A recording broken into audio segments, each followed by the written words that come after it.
I'm literally an example of what happens when you don't cease praying for somebody, right? My mom never stopped praying for me. I still have her Bibles. I still have all the books that she's had. I look at the margins and see my name next to these passages, and she's trying to claim these spiritual understandings to, like, the Proverbs, right? Like, I'll see my name next to it where it says son, and there's a little asterisk, and it's my name, and she's reading the scriptures and adding my name to these things. So it does work.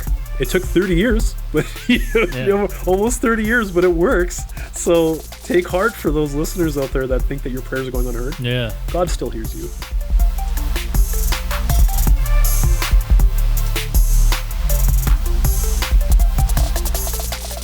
Hey, welcome back to another episode of Set Your Talks Ablaze. Today, I'm joined by a fellow brother in Christ, Barry Mossip, who is an author of a recently published book, Conquering Shadows, Practical Tools for Spiritual Warfare.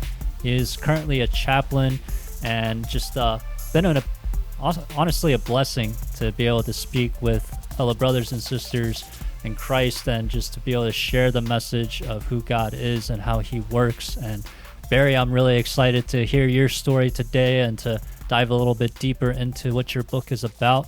And to the listeners, thank you so much for supporting the podcast and listening to it. But yeah, let's dive right into the conversation. How are you doing, Barry?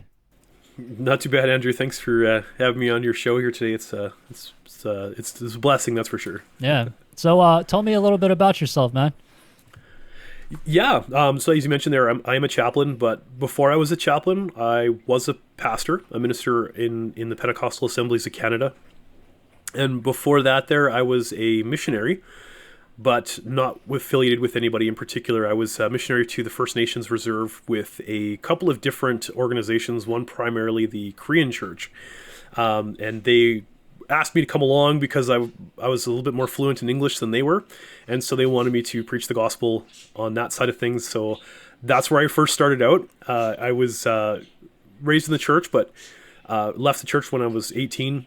Came back a few years later, about 8 years later. And at that point, I was really hungry for the deeper things of the Lord, for academia of sorts, to really study the Bible a little bit more in depth.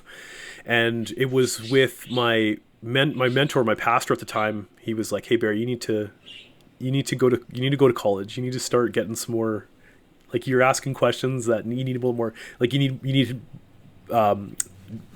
professors to kind of help you with this stuff." So I took his advice, went to Horizon College and Seminary. And from there, while I was doing my studies, I was asked to go on to a First Nations Reserve. And from there, I was preaching the gospel to the First Nations. And shortly, about a year after that, I picked up my first position as associate pastor for Zion Pentecostal Church, where I taught the Bible.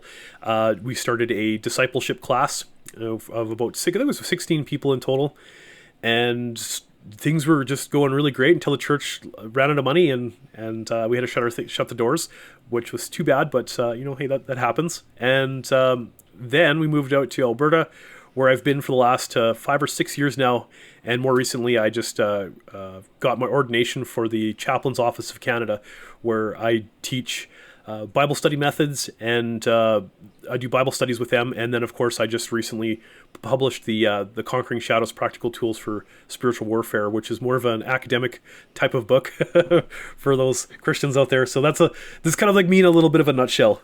Okay. Yeah, that's awesome. So let's go back a little bit deep, even before. So like, what was your childhood growing up like? What was that like? Like, did you have a good relationship with your family? Like, how was life growing up for Barry Mossip? I grew up in a small town in northern Manitoba called Thompson. It was a mining community, and I had a standard growing up. Grew up in the 80s. I had we had like 3 channels on TV. We'd watch what's it called there? That crazy show. I can't even think of the name of it now. Unsolved Mysteries. Mm-hmm. It was a really great show, and I remember that was kind of like my baptism into the supernatural.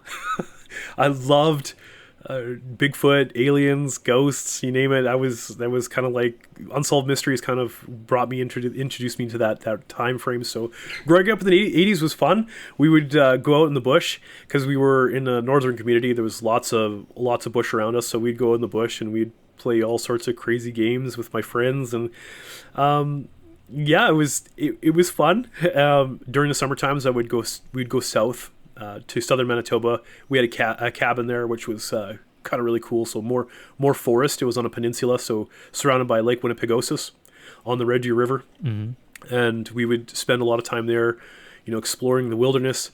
And then the other part of it was where I currently live now in Red Deer, Alberta, where we had some family that was out here, and we'd spend summers with family in the city and get to go to all sorts of cool places like West Edmonton Mall and all sorts of cool places in Calgary and get to see the whole countryside. So we did a lot of traveling inside of that side of things.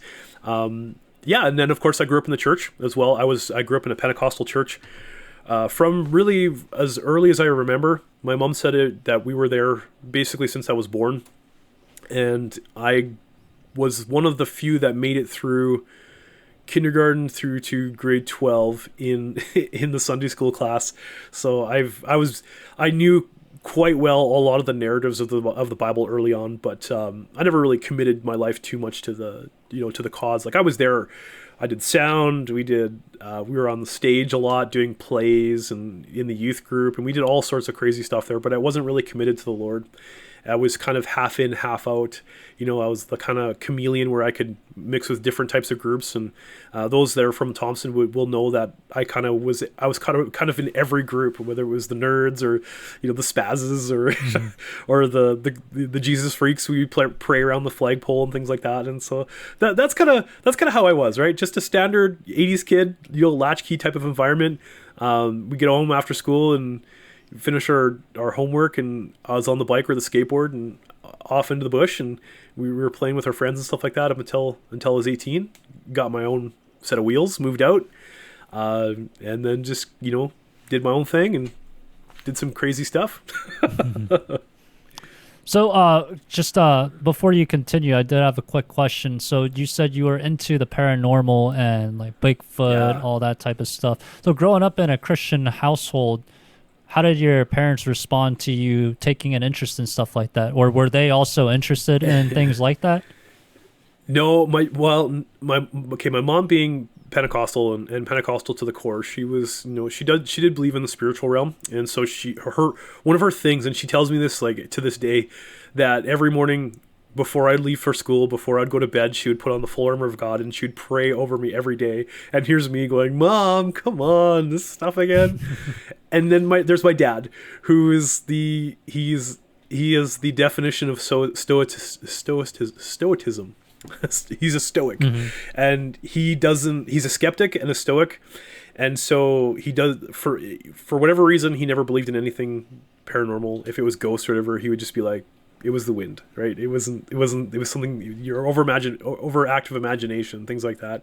So my dad would never, he would never admit to anything paranormal or Bigfoot. And I was like, hey, yeah, like let's go Bigfoot hunting. And he's like, Bigfoot isn't real. Mm. He's like, that's like a bear or something like that, right? Because he's an outdoorsman, so he's a woodsy kind of guy. So he's seen a lot of things. He's kayaked in the backcountry, and he's seen all sorts of crazy things. And Bigfoot was never one of the things that he's ever seen. So, and then when it came to this paranormal, he just, he's just a skeptic. He's like, no, there's a scientific explanation for all these things. And so it was kind of weird that, he's got his son that's big into, every time I go to the library, I'm like, you'll find me in the paranormal section looking up books about, ghosts and Bigfoot and aliens and all sorts of crazy stuff. And yet, my mom doing her best to put on the full armor of God, and I'm trying to reject it, going like, Mom, get this crazy stuff off me. Yeah. And yet my dad's going like, you're just overactive imagination there, son. Like get to work, like pick up a hammer and let's go to work. So what do you think? That was kind of his. What do you think drew you to that type of interest? Can you recall something that kind of sparked that interest in you, or was just a natural inclination towards that type of thing?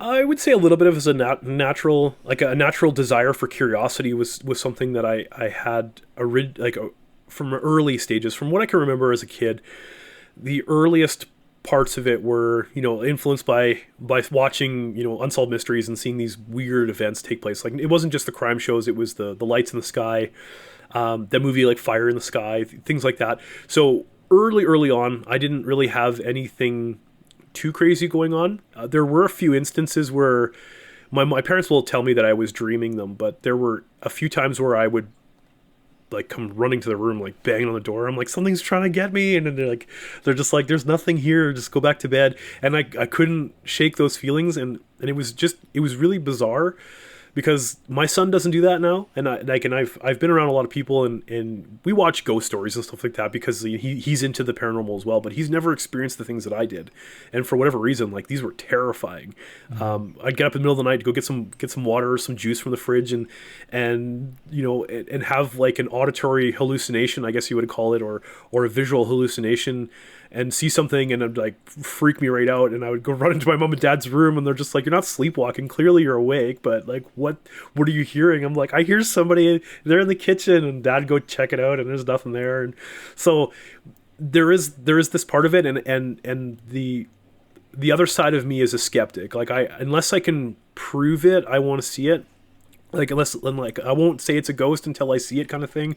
Or, like, I want to believe. I feel like I'm Mulder. It's like, I want to believe, and I'm doing everything I can to find proof that this exists. And if I can find proof that these things exist, then yes, I'm like, okay, cool. Then I know.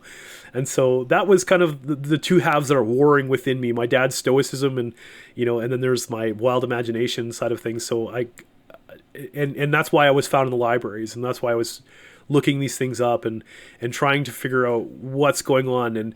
And I did have friends that dabbled in the Ouija board growing up. I do recall a few of my friends that did do the Ouija board. I didn't do the seances, but they did seances, and I was in the same room as them.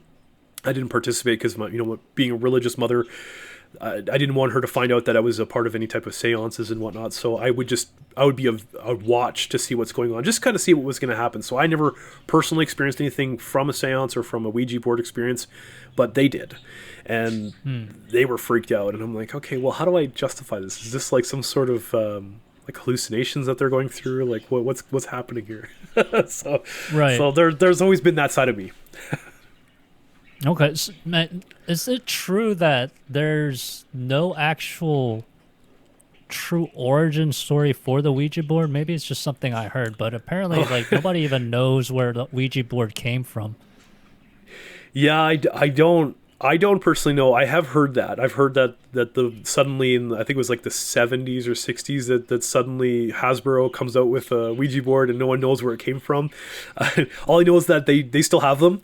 I was walking through Toys R Us the other day looking for some Lego for my son, and I walked through the board games, and there was a new version of the Ouija board on the shelf, and I'm like, this is crazy. Like, yeah, why are we allowing kids to have occult items?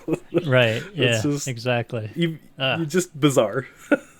Yeah. But anyway, that's just another segue. But all right, so you said 18 years old, and you are going through some crazy aspects of life. So then what happens? Yep. Yeah. So I leave Thompson. I was about 18. I moved to Red Deer. I basically I turned my back on God at that point. I didn't like Christians. I thought, maybe just some personal experiences that I had in the church or something that just didn't really sit well with me. But either way, I got into the world and did things as 18-year-olds would do, go get drunk and, dabble in drugs, and did that for a few years. And then I met my wife. And so here's an interesting thing, and this is something I haven't shared with anybody yet in any of my any podcast or anything like that, is when I had an account, which I don't know if you remember MSN Messenger, the MSN Messenger app. Yeah. So early 2000s. Early 2000s, it started to shut down. Well, I guess like closer to 2008, it was starting to kind of like wrap up.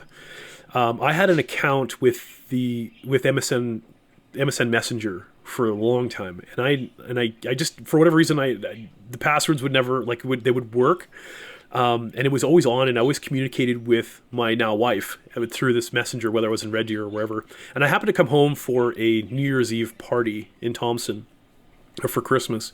And it was my last night before I was going to jump on the plane and go home.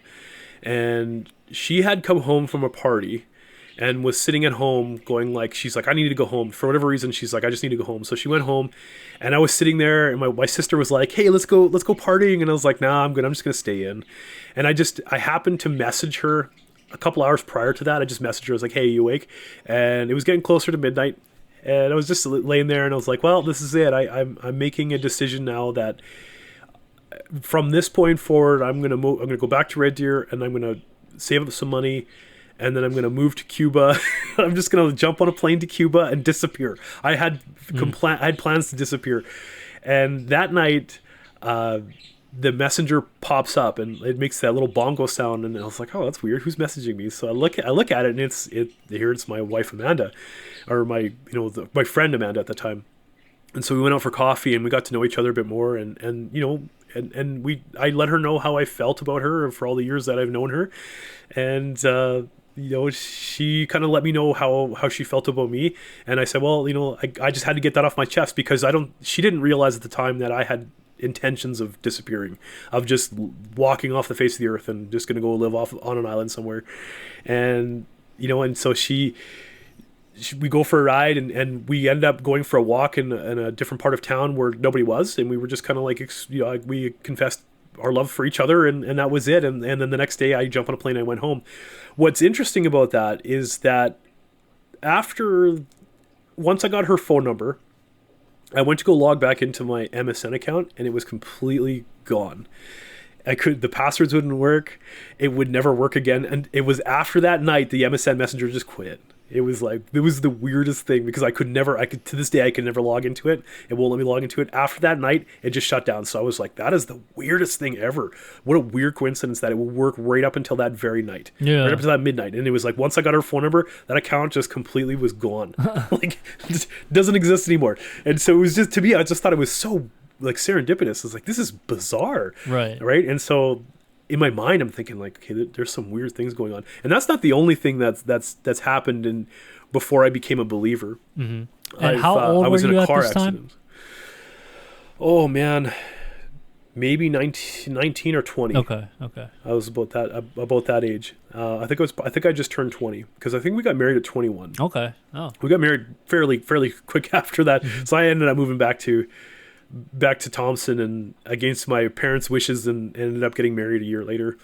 And some of the craziest things happened. And I mean, some of the weirdest things. My father-in-law, he had experienced some really weird, bizarre stuff that could not be explained. And he's got some stories that I'm just like, oh, this is right up my alley. But, unless I can experience these things myself, I tend to I'll listen to them as like, hey, these are great stories, but, what's actually going on. And a couple of experiences a few days after I moved into her place, which were her parents. She lived with her parents at the time. I was coming out of the bedroom, and my father-in-law was on the other end of the house. And I got up and I went to go open the door, and the door handle was like fused shut. I was trying to open this thing, and at the time I was not overweight. I was working out, as kind of buff, and so I was like, well, I turned the doorknob, and I was like, okay, this is weird. So I turned harder and harder and harder, and I tried to go as hard as I can. I was like pretty close to like breaking the door handle right off the door. And then I called out. I was like, Adrian, funny, like let go, because I knew he worked in the mine as well, and he's a strong dude, and he's very powerful. And so I thought he was holding the other end of the door handle. I'm just like, let go of the door handle. That's like, joke's over, let's go. So I let go of the handle, and then I reached over and I pulled it, and it opened immediately, like as if nothing happened. It opened up, and I opened the door, and I was like, ha, caught you. And I stopped dead in my tracks, because there's nobody in front of the door. I was like, what? So I poke my head around the corner to take a look for us, and here's Adrian walking out of the bedroom on the other end of the house, which is like 70 feet away. And I'm like, there's no way he could have run across the room and held the door shut. Yeah. And so I was like, that's weird. So I shut the door and I tried it again, and I could never replicate that moment. And I was just, and so I went, like, at that point, like, the hair standing back of my head. I run down the hall. I was like, Adrian, what's going on? And I explained what's going on. And he's just like, yeah, that's normal. That happens here a lot.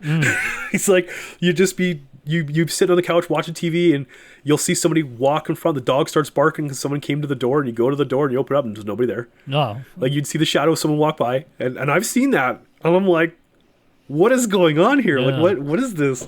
So, and apparently that followed his family all the way from the east coast of Canada to where they lived, and that's always followed them until recently, until they moved into the farm a few years back, 12 years ago.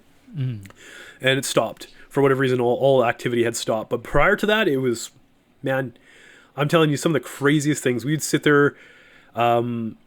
A few years ago, we were at Christmas in where they live now, but in a different community. We were visiting some family there, and we were, all of us, and this is, everyone at the party could tell you, and there was probably about 12 or 13 of us were sitting around. We were having Christmas, and we were opening presents, and we were watching them. I think we were watching the Griswold family Christmas or something like that. And an angel that was sitting on the mantle in front of us while we were watching the TV flew off the mantle right at us. Oh, wow. We were just like, what was that? Yeah. Wow. And so we were like, you all caught that, right? And we were all sitting there looking right at it. We're like, yeah, we saw this thing fly off the shelf. It was like, okay, this is weird. So, and again, my skeptic brain is going like, oh, what's going on? How can I explain this? Was it vibrations? Was it improperly set on the shelf? And, how is it that we have so many witnesses to this strange, bizarre event that was going on, and yet I couldn't fathom what was going on. Right. And this is all, I think this was all before I became a believer, really, before. So all these are all weird events going on. Mm-hmm. And then when I became a believer, most of these things stopped. It changed gears. It went from something like, the little weird things that go bump in the night to a little bit more targeted to, that would lead into, spiritual warfare. That as I started to develop spiritual warfare understandings, things changed, and conversations with people changed. And I would see things, and I've encountered a couple of times where I've encountered people that were not who they were. And I've known these people, and they were clearly, and in the book I talk about what's called influence, and where I've kind of settled on influence. And it's as if the person was under the influence of, let's say, drugs or alcohol. They take a different persona. There was a different persona in these people. And a drunk man came up to me and had a completely different persona. Mm-hmm. And he had said things, that only my wife and I knew, in a bar, in a community that we weren't even a part of. And it was just like, how do you know that? Mm-hmm. How do you know who I am? How do you know why I'm here? Yeah. Yeah. You're a stranger. I've never seen you before my entire life. And so these are the things it would go from shadows and bumps and trinkets moving to people interacting with me directly. And so it's like, okay, and again, if you understand who I am, I need to see things to be able to justify what's going on. And so, like, I'm the skeptic. I will be the first person to say, I'll call BS on everything. Someone comes up to me and they're just like, I saw a ghost, and I'm like, BS, mm-hmm. Like, prove it to me, show me the evidence. Right. and yet I've experienced things myself, so I'm not as harsh as I used to be. And it's funny because I settled on writing a book about spiritual warfare from someone who has a skeptic background, mm-hmm. to come in and say, you know what, I've witnessed things myself that I can't reconcile, and I'm starting to study the scriptures in a different aspect that isn't really taught in the church today. It isn't something that you talk to a lot of pastors and they shy away from it. And I've talked to a lot of my pastor friends especially about this book, and they're like, this topic is, there's not enough study done on the topic, and we can't give you any feedback because we don't have enough information. So right. It's sad because some of my friends don't really want to talk about it. Yeah. Now, do you think that it's they shy away from the topic because it's something that they necessarily haven't personally experienced for themselves, or do you think that they shy away from it because it's just something that they don't believe in? I'd say it's a little from both columns for sure. So one of the things, some of the mentors that I have, one of the, I won't mention his name because I don't want him to get, I don't want him to be like, oh, you know what, you're talking about me. But anyway, so one of my mentors, he when I talk to him face to face, behind closed doors, and as he's a credentialed minister, he's a reverend, and so we would have good conversations about the spiritual aspect of things. And at first, I was a little bit shy to ask him about it because I was like, hey, how do you feel about ghosts, or how do you feel about aliens and things like that? Because it is a bit of a taboo topic for Christians.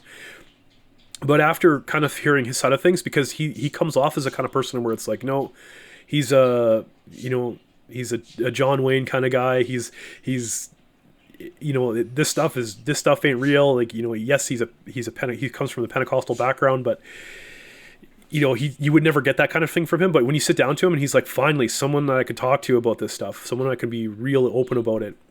And after talking to him about it, he's got some really interesting stories about spiritual warfare.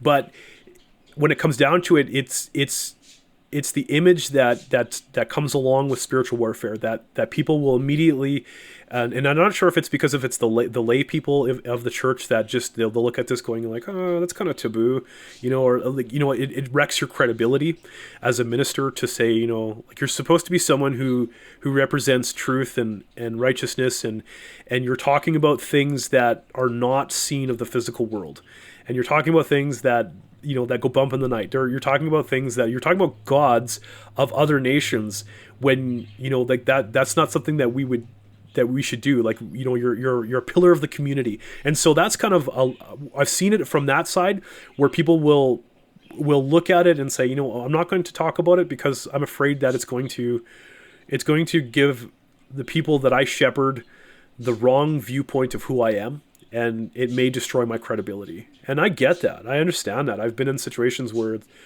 what if you're dealing with a crazy person? Not to say that people are crazy. I'm just saying that what if you're dealing with someone who's imagining these things, right? And if you try to come at it without taking proper approaches, like without taking them through, gauging their mental capacities, or seeing, is it schizophrenia? Is it a medical condition? Is it hallucinations through drug-induced elements? Are they influenced by drugs or alcohol? Like, without vetting the person out, and if you just suddenly take them as their word and they're like, yeah, your house is haunted, let's go knock on this door and kick the devil out of the house, that can wreck your credibility. Yep. That could really, you could go kind of walk away from that going, wow, I was duped, and if it's like, well, if the pastor was duped, what kind of lies is he teaching from the pulpit? Right. And so I've seen that, and I've seen the other side of things where I've talked to people, I've talked to ministers and priests that are just like, you know what, that stuff doesn't exist, man. Like, that is pure imagination, and I'd prefer you not talk about it. It doesn't exist. That there's a cessation of gifts. Once the apostles died, that was it. The Spirit doesn't move like that anymore. The devil is more or less just it's like a way for us to answer the evils of the world, but it's not a real person. It's not an entity that pulls the strings from behind the scenes. I've seen them all. I've talked to every type of person that has these, and I've talked to people who want to believe, but again, they're like me. I need the proof. Like, I need to know. I need to see what's going on. Right. And so I've had a lot of conversations with different people, and it comes from a lot of different areas, and a lot of it, and a lot of times it's fear, and sometimes it isn't fear, and it's sometimes people are bold about it, and if they're bold about it, you have to question them a little bit and go like, are you really, are you doing this because it's giving you attention? Or are you doing this because like, do you strongly believe this, what's going on there? Like, you almost kind of have to be kind of cautious about when you talk to somebody about this, especially with somebody when they talk to me about it, they're just like, like they need to like vet who I am, like how much training in theology do you really have? How much academia do you have? Are you doing this because do you have an overactive imagination, things like that, right? So like I do get that too. Yeah. No, I definitely agree with you. There's so many different aspects of this topic where, there's so many angles to look at it from. But I think one basic truth that all Christians or believers in Christ can come to this conclusion at least and say this is truth, is God exists, for at least for us, you know. Maybe people don't believe in the existence of God. Maybe they don't believe in Christ's salvation or his resurrection. They have skepticism about those types of things. But if we believe that God exists, then the number one thing that we have to do first and foremost is to love God with all of our hearts, our mind, and our soul. That's the first great commandment. And if we can start to understand what that means, and this is, I talked about this a little bit in my previous interview. It's like why we need God's grace is because of the fact that we are going to fail right then and there at that very first commandment. But it's ultimately the desire that we have in our hearts to want to get to know him and draw closer to him. With God in that space to guide us and to give us wisdom and understanding, then first we seek him and we ask him. You know, seek and you shall find, knock and the door will be open.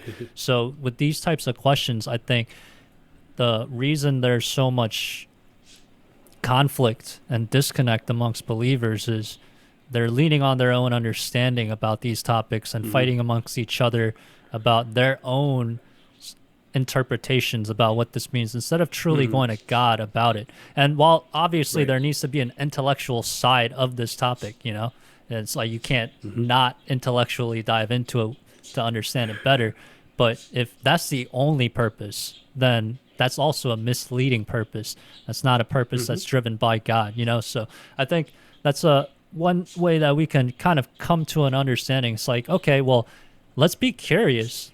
Let's be open to these topics, but let's not sit here and say, I got the answer, or you got the answer, or I'm wrong, or you're wrong. But let's just be genuine about the fact that we don't know.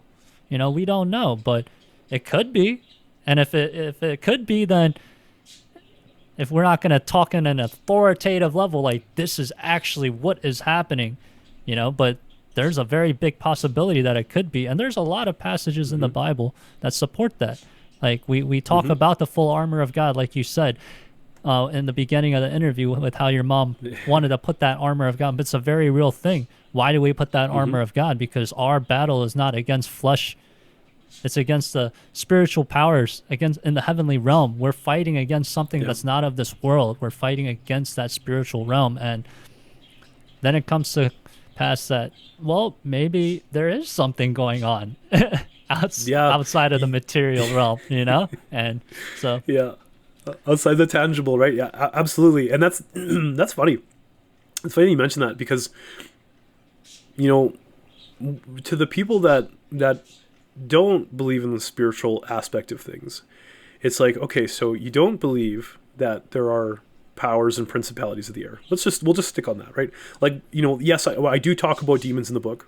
And I talk about the origins that I've come to the conclusion from logical deduction where demons come from. And based on historical context, I make a strong argument for it. I'm not saying that it's 100% the truth because, you know, I don't, the Bible isn't super clear about where demons actually come from, but I make a strong case for it. But at the other side of things there too, we're talking about the gods over the ruling over the nations, and there is enough evidence in the scriptures that show that there are Elohim that are powers and principalities of the air. The book of Daniel has them. Paul talks about them. Jude, Second Peter talks about them. Jesus talks about it. Jesus encounters the primary, which is the Satan figure. Genesis talks about it. Deuteronomy talks about it. The Psalms talk about it. There's enough evidence to prove that there are spiritual beings that are over the nations. And so if one would deny that, or if one would say no, like these are just ideals or ideas, and it's like, but I believe in Jesus, and I believe that God the Father's in the heavens, and I believe that the Spirit of God dwells within me, and it's like, okay, so you'll believe these three things, but you won't believe that there are entities that are spiritual beings, because God is a spiritual being, right? God is God the Father and God the Spirit are, well, even the Spirit is spirit, right? It's an Elohim. But there's the difference between what God is and what the other lesser spiritual beings are, is that God is unique, that there is only one Elohim above all other Elohims. There is only one of him, and no other Elohim is like him. right? And there's that portion of it. And so when you plug that in, you go back and say, okay, so you'll believe in a spiritual God who doesn't have physical form aside from Jesus, the proto Jesus, and the Jesus that came on earth, born as a full human being, who died on the cross and was resurrected, and then now sits in the heavenly places. And you'll believe in that, but you won't believe that there are other spiritual forces at work that Paul alludes to as those powers and principalities that rule over the nations, that influence the nations. Mm-hmm. They may not take direct possession over a person per se, although that could be argued that there are instances that looks like it, but directly influence, just like God influences us towards his end goals, right? He'll influence us to do the good works, right? Like it's his spirit that's in us, that's driving us, that we still have full capacity over our own thoughts and our own actions and who we are as people and as believers. And yet the Spirit will influence us through our conscience to do what's right in the eyes of God. And who's to say that those doctrines of demons, right? There's doctrines of demons out there that they could be influencing as well. So to deny that, I think would put us in a disadvantage. That denying the spiritual aspect of it is definitely a disadvantage too, especially to believers, because it may not be the devil that's influencing the person that's doing the bad deeds, but it could be. Yeah. No, right? and to your point, like, it could be there's a big distinction that God is the name above all names. That's what a lot of people say. But then why do we say name above all names? And I'm not versed in the literal text and haven't gone into that as deep as you have, but one thing that I was reading in the book, and I guess I want to clarify this in terms of the listeners who's listening, that obviously when you hear that, wait, spirit and Elohim, what? No, God is Elohim, and so like clarifying that, it's like there are other gods, lowercase g gods. Yes. And there is a capital G God, the transcendent God, the creator of the universe. And that is essentially at the root of the term Elohim, when it is referring to these pluralistic gods. But then there is an ultimate Elohim, which is the God that created all of these things, all of the heavens and the earth, and essentially created all these other gods, lowercase g gods. And I think it's pretty logically consistent, even when you look into the scriptures, is like, why would God get so mad if you're just worshiping a piece of wood? If there was nothing about that piece of wood that held any significance to it. I mean, granted, yes, it might just be on the sense that you're not holding him as the supreme authority or whatever, but to me it makes a lot more sense that there is other lowercase g gods that he's saying these are not the ones that will actually get you to the place that you are fulfilled and destined to go with your purpose in life, and you're following these idols. And this is just kind of a thought I had, and maybe I guess I want your opinion on this, and I want to definitely move a little bit deeper into your book and finish on with your testimony as well, because I'm loving the conversation, but I want to make sure we get your story out there as well. But in the story of Moses, the reason why he doesn't enter the promised land is because that staff that he has, and I'm just very kind of generally making this story. So if anybody's listening, I encourage you to actually read Exodus and the story of Moses and all that stuff. But anyway, that staff that is endowed by the authority that God gives to him, that's the one that splits the sea, the one that turns into the serpent that eats all the other serpents, the one that essentially is what gives Moses that authority to lead the Israelites out of slavery. But then when the Israelites are in the wilderness and they run out of water again, they're like, Moses, can you ask God to give us some water. He's like, okay. So he goes to God and he prays, and God says, speak to the rocks and make the water come from the rocks. But then instead of speaking to the rocks, he hits the rocks twice with his staff. And essentially the symbolism that you can take from that is that Moses is using the authority of his staff, and at that point he loses the focus that I am not seeking God right now. I am not trusting in God to assist me to help his people. I am now putting my faith in this staff that God has given the authority to me by his power, but I am now relying on its authority more than God himself. And I think that is the essence of why Moses gets kicked out, or not kicked out, but he's rejected from entering the promised land in general.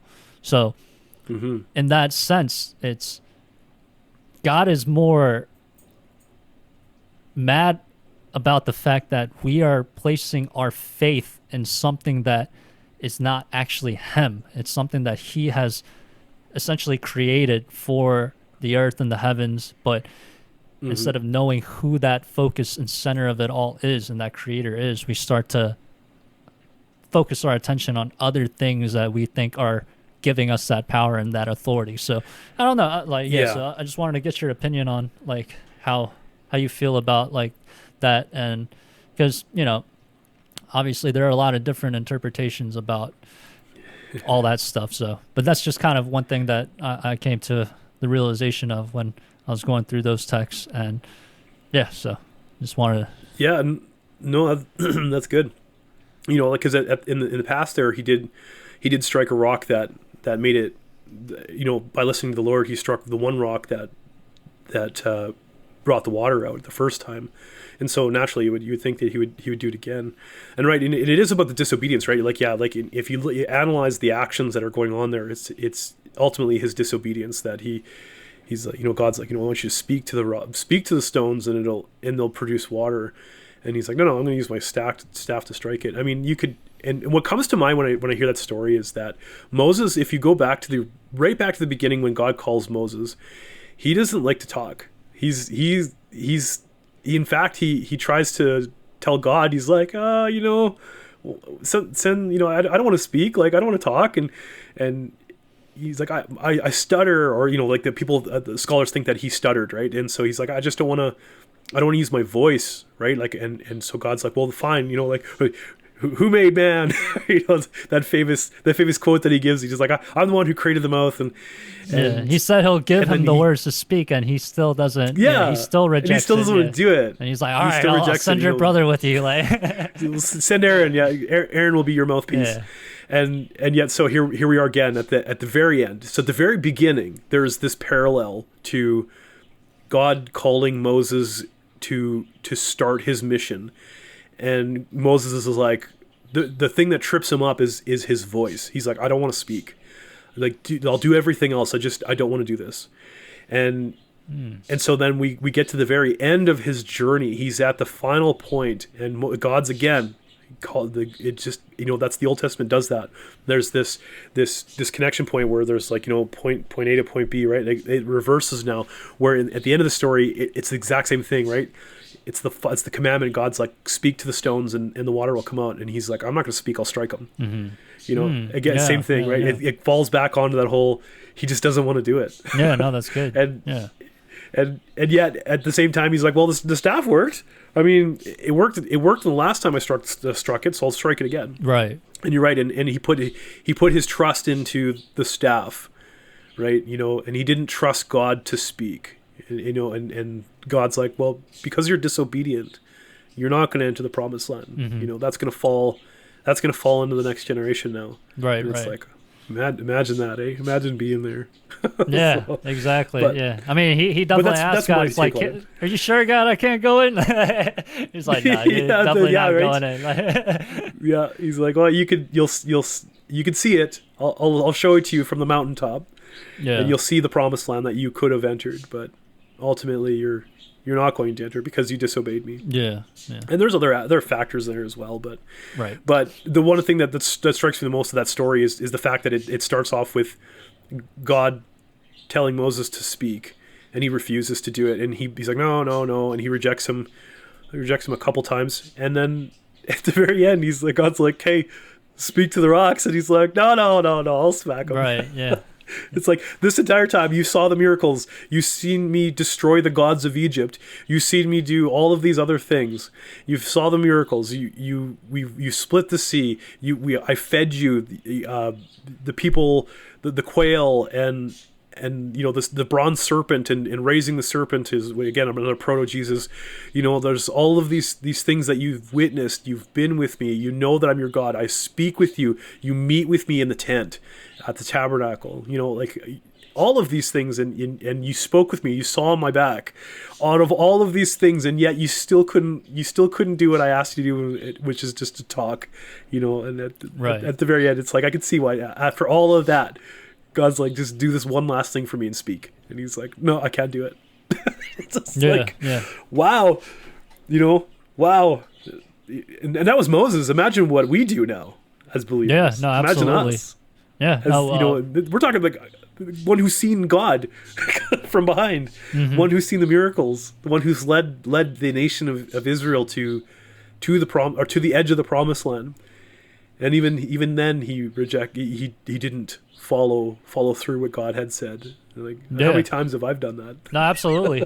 Yeah, no, I think it's a great point that you made, like that disobedience. But I think really that disobedience, why I find it so compelling to think about that aspect of almost the sense of idolatry and how he puts his faith in that staff, is what that ultimate kind of cutoff point for God is that you can come as far as the staff. Right. Yeah. It's like God let him go through all of that. Oh God, no, I can't talk. Oh, I'm not a good speaker. And he's like giving him all these reasons, like, you can trust me.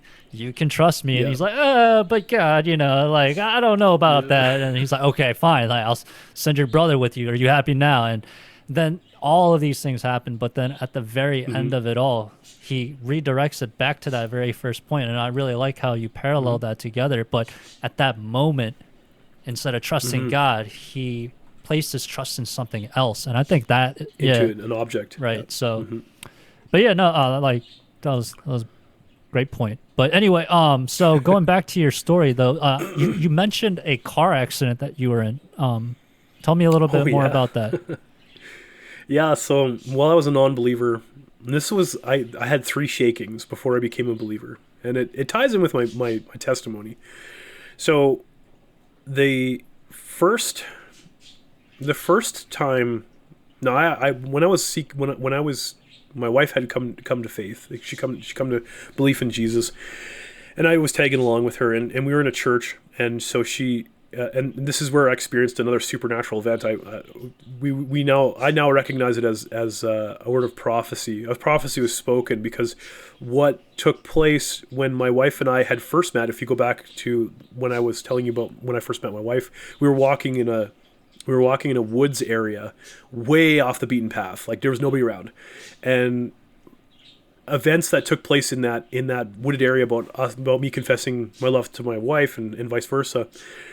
That story was retold in a drama at a church event, and they're like, we're not sure. God hasn't given us any story we're going to go with. And then one day, the one of the pastors came up, and she's like, I had a vision. God gave me this vision, and so she shared this vision of what God had given him. It was the story of my wife and I meeting and how we came together, and the very conversation that we had. Wow! And I was like. After the fact, I went up to the minister and I said, like, okay, like, where did you get that story from? She's like, oh, the Lord gave it to me in a vision. And I was like, because that's the story of how I met my wife. Yeah. And no one was around. It was just me and her. Wow. So, and she's like, oh, maybe God's trying to tell you something. And I was like, God's not real, man. So for about a week or so, I was kind of curious. And then then the world slipped in. That story of the the seed being planted on the stony path and the devil comes by and takes it away. That's a very real story of how for about a week or so it was like, maybe there's something truth about this, about the gospel of Jesus, and then it was gone. And about a week it was completely destroyed. And then the next time was the car accident. I was driving down the highway in terrible winter weather, and I hit a patch of snow on the highway, and there was a semi behind me, and I slid into his lane, and the semi collided with the back of my car, and I looked in my rearview mirror, and I turned around, and I see the grill of this big Mack truck, and the only thing that came to my mind in that moment was just to call out to Jesus. And so I did. I called out to Jesus, not even a believer. I'm like, Jesus, save me. Right. And the truck smacks the back of my car going top speed. And all I remember is being flown across the highway going, this is it. This is how I die, you know, and I'm going to spend eternity in wherever, right? I don't know where I'm going. But all I remember was calling out to Jesus, for Jesus to save me. And when it was all said and done, I looked down to see if I was impaled by anything. I wanted to make sure that I was still attached. I did the whole check, like, am I bleeding? Am I broken? Is like, what's going on? And there was not a scratch on me. And then I turned around, I looked in the back seat, and the semi had crushed the car up to the back seat. And that was it. And then I was in the ditch. And so for about a week, I was like, maybe there's something to this Jesus character. And then it was gone. And then I stopped believing. And then the last time was I was watching a video of a guy named Paul Washer, and some of your listeners may recognize who that preacher is, and he was talking to a bunch of youth, and it was on YouTube, and he turned to the camera, and I've watched the video again after the fact, because I do talk about the story because people are going to want to check out this video. He doesn't look in the camera, but when I looked at the screen, he looked into the camera and he said, why do you need miracles to believe that Jesus is real? And then that was it. And then like he went back to his preaching. And I don't even remember the rest of the message. Like I've gone back and I've watched it over and over and over again, and he says something similar to that, but in that moment there was a supernatural connection that happened to me. And I was like, what is this? But this time it was different. This time I listened to the whole video. Like I didn't hear what was going on, but I listened to the whole video, and Paul explains the gospel message in that one. And I go to my friend who was the fellow IT guy, and I talked to him. I was like, what did you send me? Like, what was this? Like, what kind of video was this? And so he's like, oh, see, he's just a preacher. He's talking about the gospel. And he's like, I'm praying for you. And I was like, get away from me. Like, you weird Christian. and then it was that night or the next day, my wife was asking me, she's like, something's different about you. What's wrong? And I was like, nothing, get away from me. Like, we've been married for like 8 years at this point, or 7 years or so. And then the next day I was on a service call. I was driving on the highway, the very same highway where I got hit. This would be like about a year after. And I kept turning the music up, and I kept driving faster because I felt this like sense of somebody following me, like pursuing me, like as if someone was trying to catch me. And I could just keep hearing this little voice in my mind's voice talking, and I just try to drown that out. And so finally I got so fed up with it, I pulled over on the side of the highway and pulled off to a side road, and I turned the music off, and I turned the vehicle off, and I said, fine, what do you want from me? Like, you're pursuing me, what do you want from me? And I just remember I remember this voice saying, I want you. And I was like, fine, you can have me. And in an angry, bitter way, I said it. And then in that moment, I describe it as like a defibrillator coming to life, you know, like feeling my heartbeat for the first time, realizing and like life came back to me.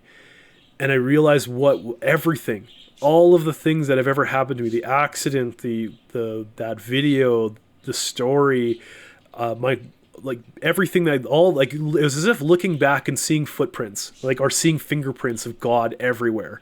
And it all made sense. And then I realized that he was real. And in that moment, I realized that Jesus was a real person who really did come from, he was God who came in the form of man and died for the sins of mankind. And it was like, I get it. I understand now.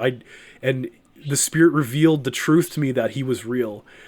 And then that's when I broke down. And that this is all in a split second. Like the world exploded and it was just like, what's going on? Like life came, like color and sound, all these things are going on. Like, like the heavens open up for a split second and it was just like I saw eternity for a moment of a fraction of a second. And then repentance hit. And then it was as if I climbed into the Father's arms and I started to weep and I was like, I'm so sorry for all of the things that I've done. And it was as if I came up to him and I was trying to tell him all of the terrible things, and all he kept doing was just like cradling me in his arms, and he's like, it's all forgiven. Everything you've ever done has been completely forgiven. And I just remember that love. I just remember that complete forgiveness and that repentance of not me like, oh yeah, I did bad against Johnny and I shouldn't have stole this or I shouldn't have done that. It was like, no Lord, I sinned against you. I failed against you. I trespassed against you.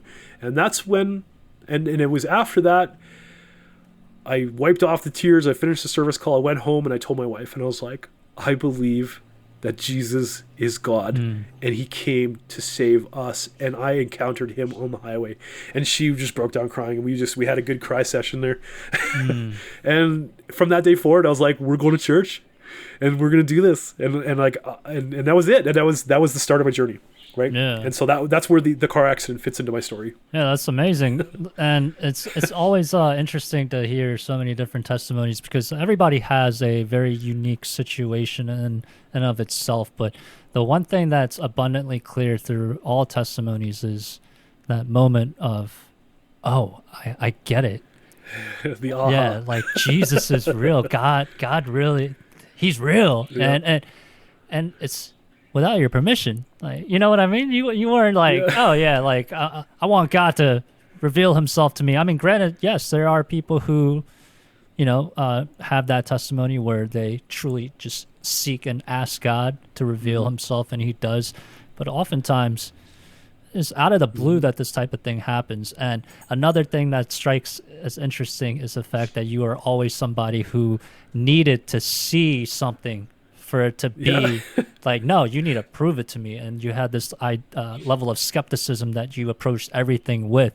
But then in that moment when Paul Washer looks into the screen and says, why do you need a miracle to know that God exists? And I think that's such a beautiful, just, it ties in so well, because it's just like, it's almost that transformation is usually by conviction. And the one thing that was really holding you back was the fact that, oh, I need to prove this happened. But then, as we were talking about with Moses and the Israelites, look at them. And they saw all these miracles. They literally saw it. And they still turned their backs on God. You know what I mean? So, it's a beautiful story, man. And so, you convert to Christianity, or not Christianity, but essentially that's what we are. But you become a follower of Christ, and your wife was religious at this point.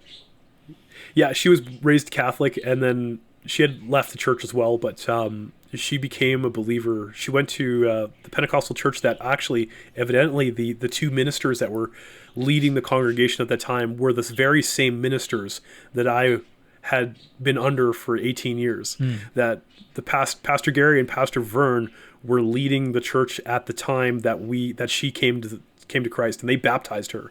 So to me, she's like, oh, you should come to this church because like apparently they know you. And then when I found out who they were, I was like, oh, I know these guys. Like, this is Pastor Gary.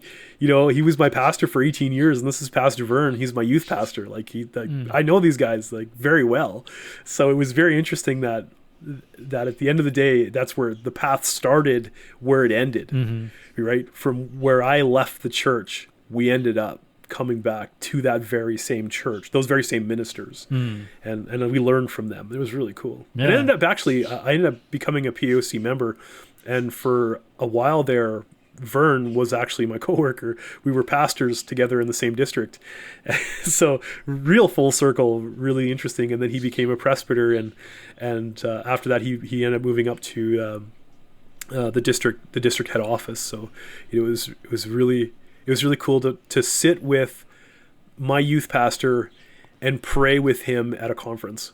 Like to pray for him at a conference was just really amazing how God redeems, and does that for all these years he was praying for me, and here I am with my hand on his shoulder, pouring out to God on his behalf. Yeah. It's just really cool stuff. Really cool stuff. And James, it talks about how, you pray for someone's healing, and in a lot of ways, Yep.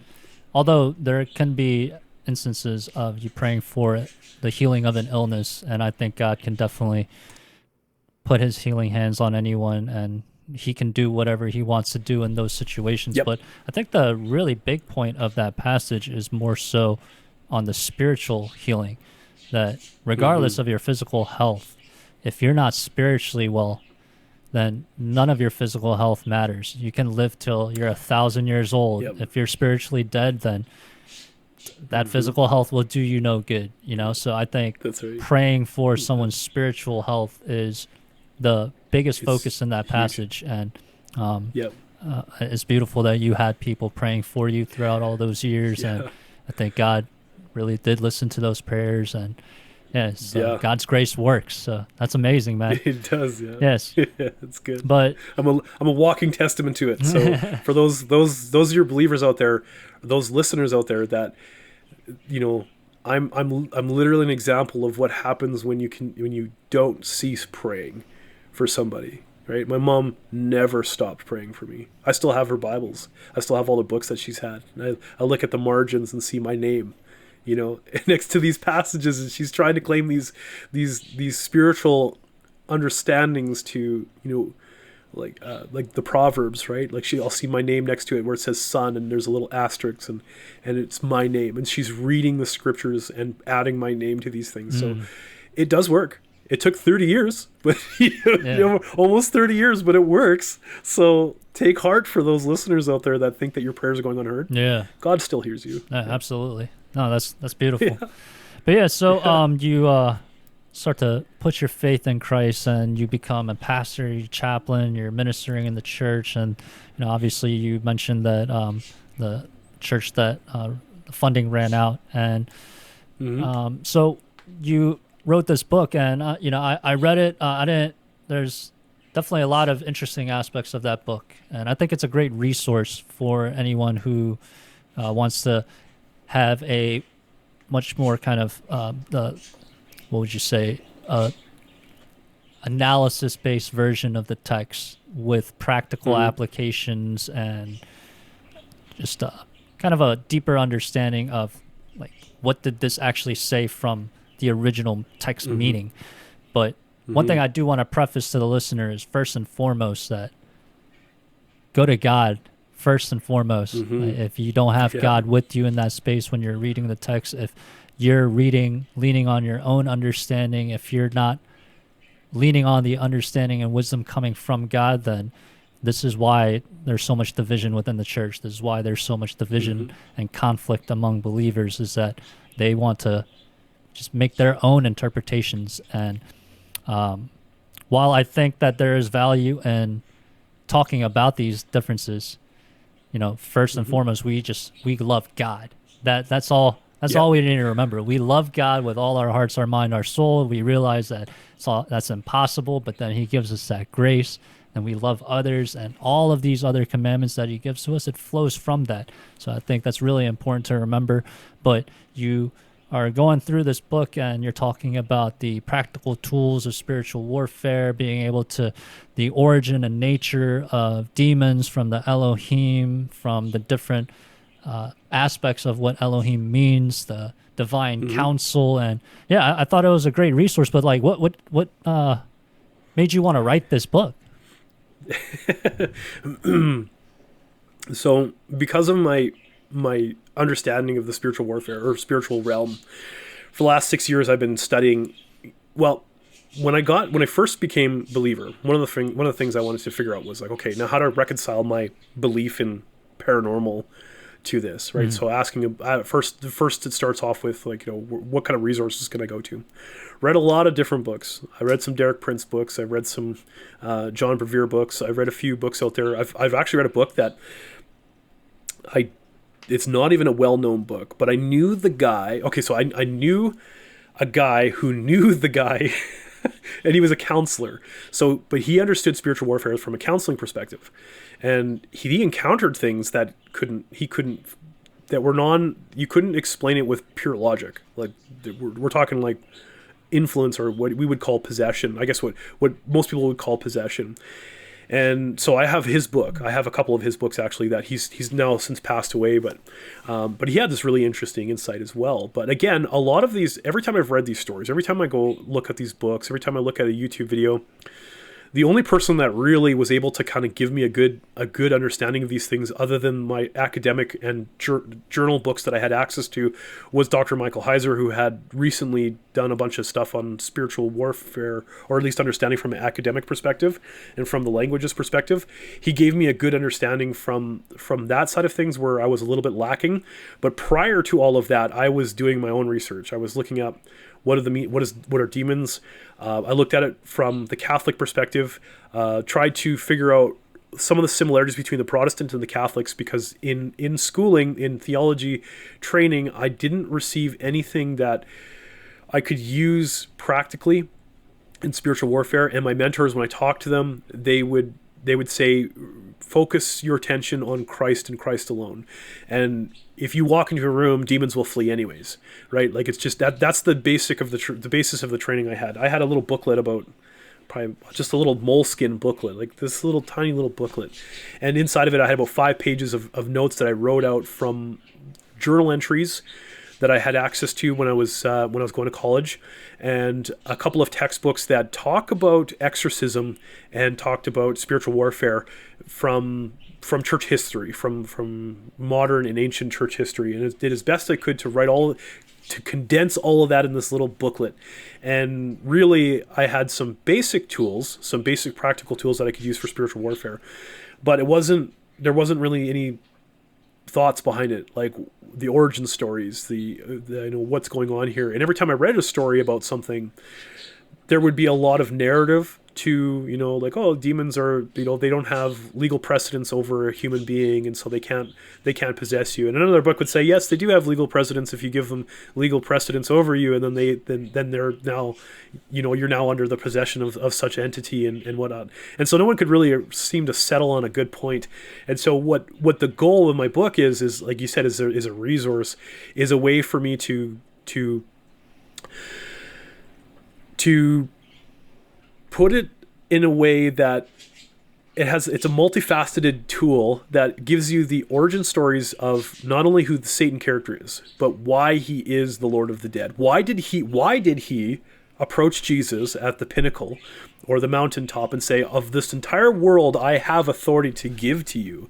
Was it just a lie, or was there some truth mixed with that? Because typically Satan does come up with lies mixed with truth. We saw that back in Genesis, that he'll use some truth mixed with lies. And so there was some truth mixed with lies in that. But he has authority over all of the world because all of the world was subject to death. And he was the Lord of the Dead because he was subject to Sheol, to being put to the ground because of the fall.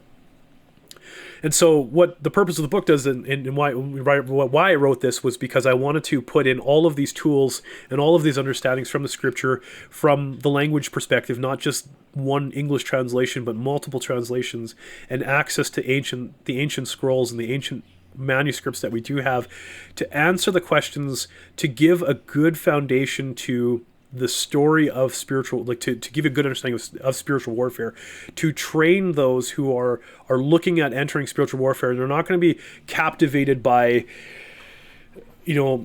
ideals, or like, if you pray a certain way, or if you do a certain action, or if you use holy water, or if you use oil, or if you start praying and fasting. You should have a good understanding of who is the first Satan, or who's the first adversary, what's his story, how did Jesus overcome that, where did demons come from? Because we have an understanding in the church that demons are actually fallen angels, and that's not true. That there's no scriptures that prove that. But what we do have is a cultural understanding of demons being unclean spirits, or bastardized spirits, and that's because of the sons of God mixing with the daughters of men. And then we have the third aspect, which is the gods, which explains why the powers and principalities are over the air, right? So I lay this foundation out based upon multiple resources, including Dr. Heiser's work and all of the research that I've done, with the goal to lay a foundation for understanding spiritual warfare, with the crown jewel being the last chapter of the book before the appendix, which essentially encapsulates this entire story as a gospel message.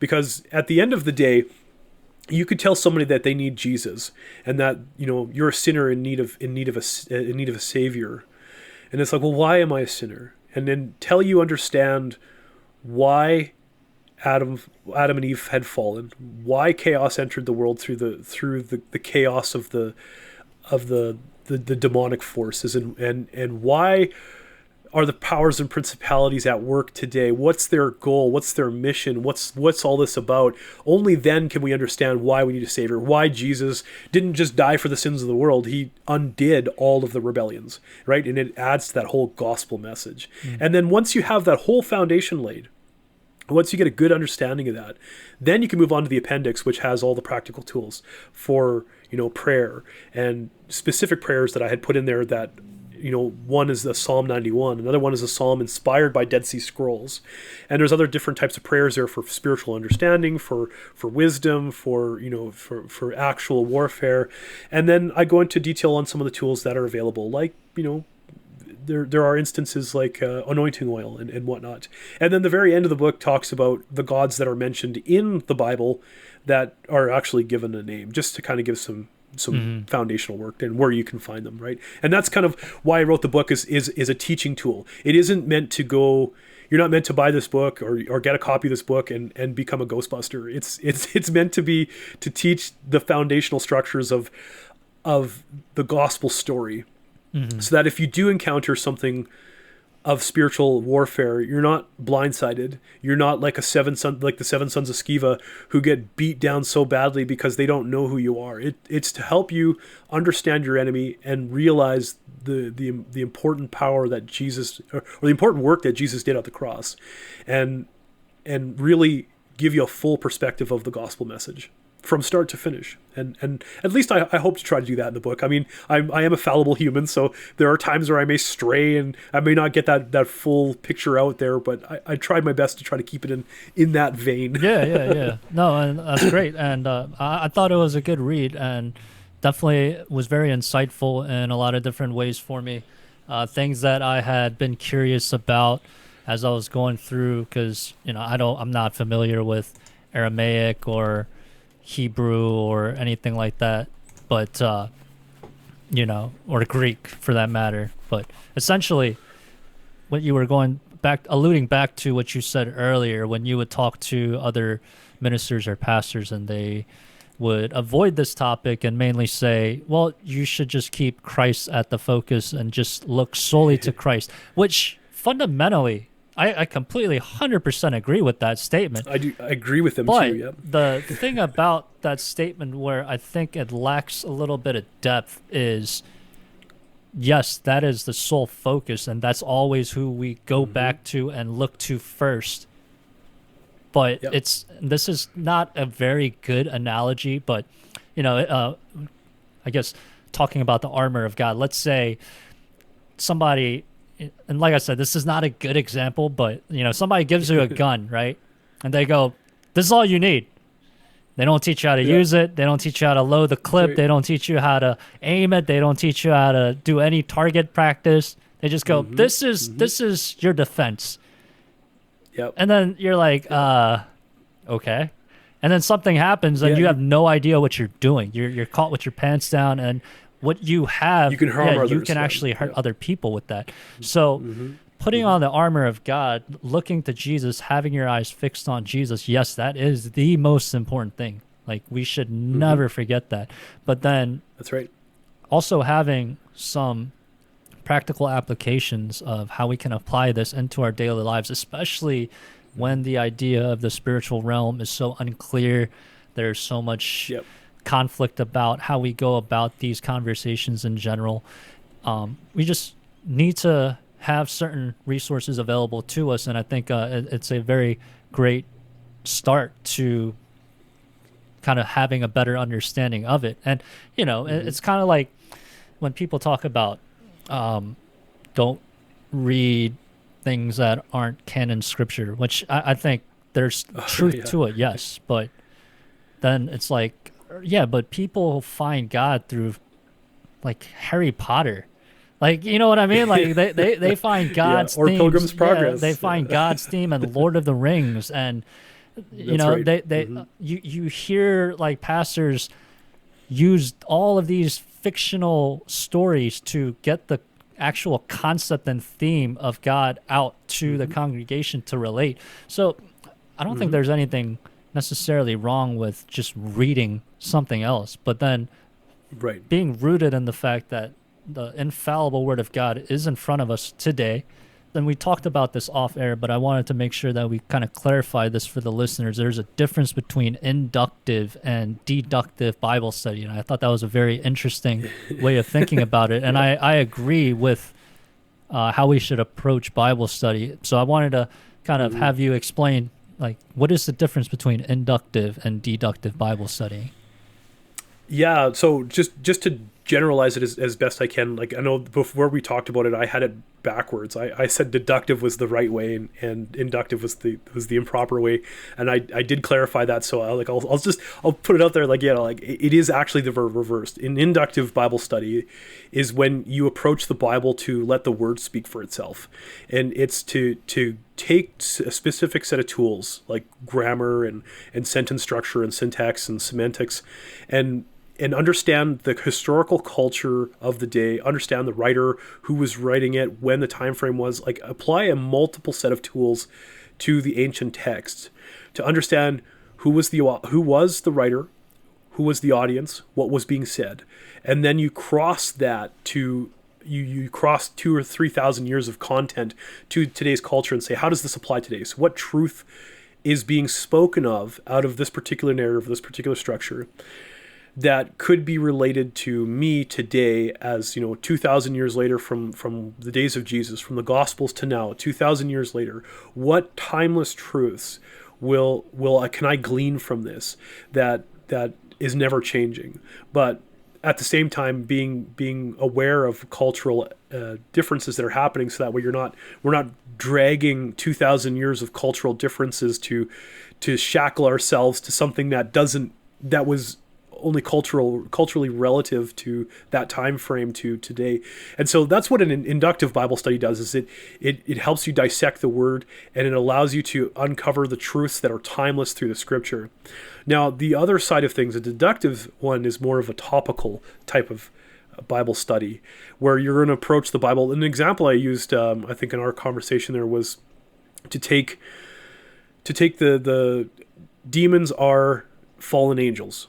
And that's a widely accepted doctrine that most churches will have, or a lot of lay people will say, yeah, well, demons are actually just fallen angels. And so what they'll do is they'll go back to the Bible and say, now I'm going to find every single verse and every single passage and every narrative that's going to support this.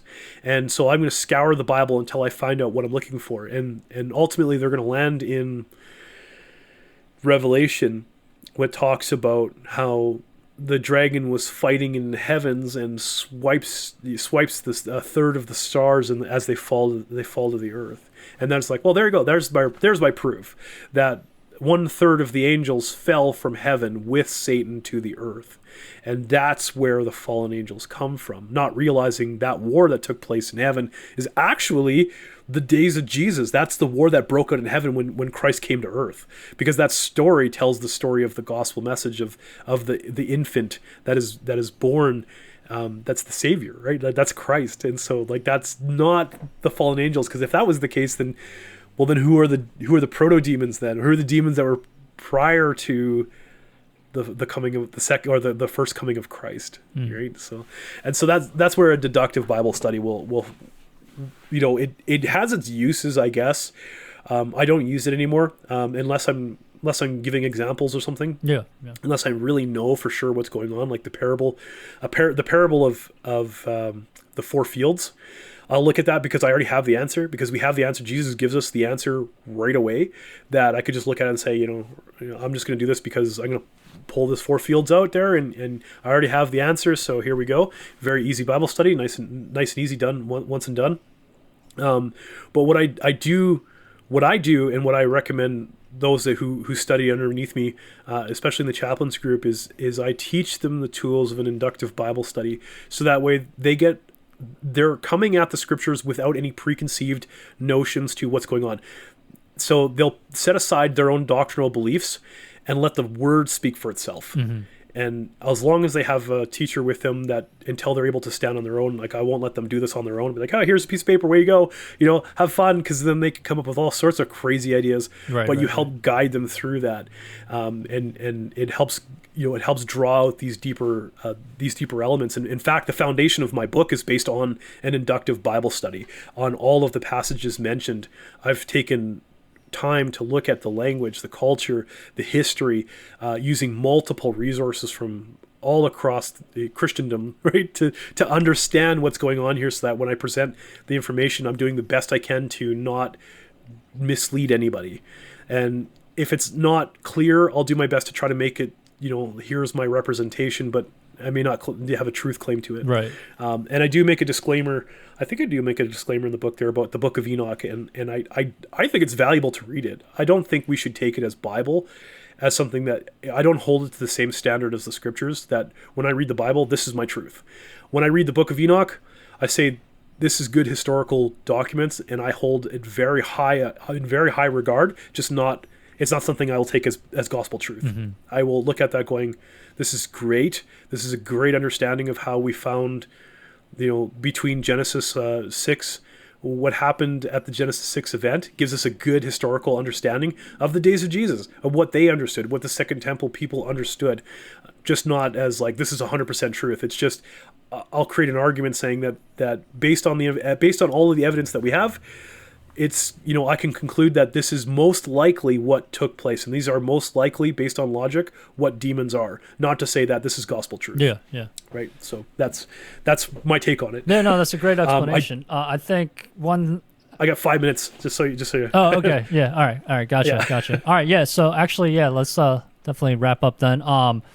Definitely a lot more to talk to you about. So, but for the sake of time, where can people find you? Yeah, my website is ever growing because of every time I do podcasts, somebody always gives me some cool thing I need to put on there. So my website is the best place to reach me. It has all my contact information, whether email or if you want to contact the office or whatever you want to do. Check out the YouTube page or the Conviction Radio, where I'm currently hosting all the podcasts or radio shows, which is www.nlmrebellion.co. So that's so Nancy Lima Mike Rebellion at rebellion.co. All right. So that's where I'm currently founded. I do have a YouTube channel. It has a few things on there, but most of my effort right now is being poured into Conviction Radio, where I have a radio show Monday mornings at 8 a.m. Eastern time. Okay. Perfect. All right. Yeah, and I'll post those links in the description. And for the listeners, thank you so much. If you're still with us, thank you again for supporting Set Your Talks Ablaze. Make sure to check out Barry Mossip's book, Conquering Shadows, Practical Tools for Spiritual Warfare. And Barry, it was great to have you. Thank you for joining me. Yeah, Andrew, it was absolutely wonderful to be here. We should definitely do this again. Yes, sir.